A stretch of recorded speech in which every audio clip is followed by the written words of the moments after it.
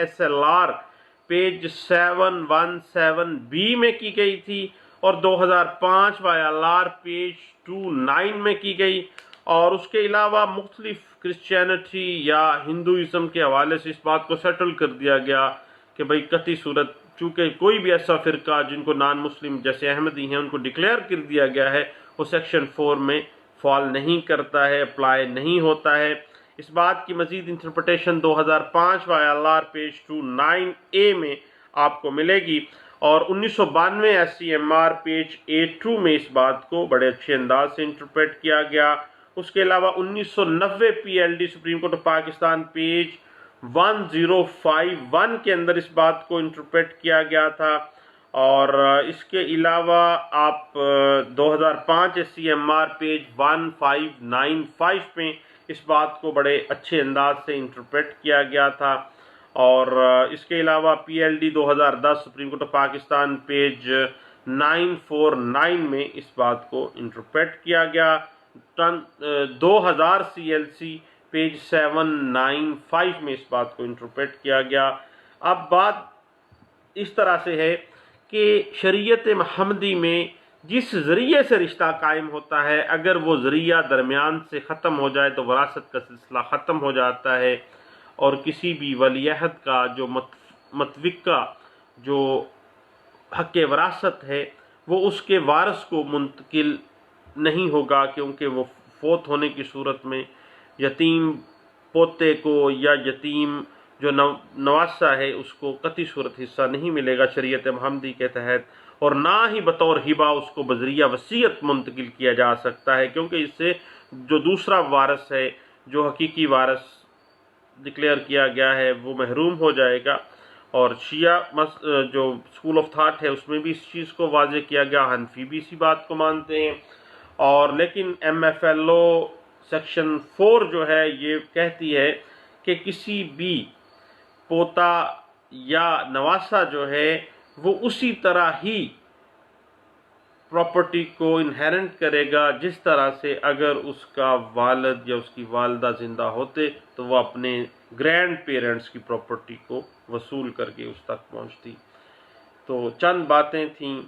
Principal of representation, اور دادے کی یا نانے کی جائیداد میں سے اس کے یتیم پوتے یا ان کے نواسے کا جو بھی حصہ بنتا ہے کہ وراثت میں سے دعاؤں میں یاد رکھیے گا۔ انشاءاللہ اس پہ مزید گپ شپ ہماری جاری رہے گی۔ تھینک یو، اللہ حافظ۔